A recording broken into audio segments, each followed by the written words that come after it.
Welcome to our daily devotional series, The Daily Herald.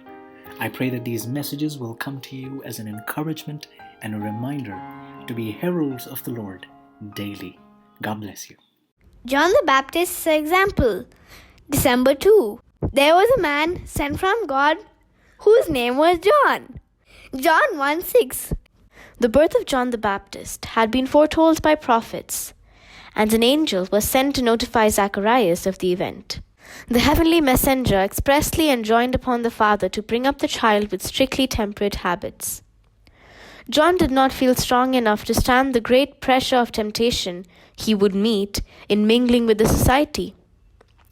He feared his character would be molded according to the prevailing customs of the Jews, and he chose to separate himself from the world and make the wilderness his home. So far from being lonely, gloomy, or morose, he enjoyed his life of simplicity and retirement, and his temperate habits kept all his senses unperverted. John had a special work to do for God, and he was to deal with the sins and follies of the people. In order to be fitted for this important public work, he must qualify himself in private by seeking heavenly knowledge. He must meditate and pray, and by studying become acquainted with the prophecies and the will of God. Away from the busy world whose cares and alluring pleasures would divert his mind and pervert his thoughts and imaginings, he was shut up with God and nature. By his strictly temperate habits, he secured to himself physical, mental, and moral health.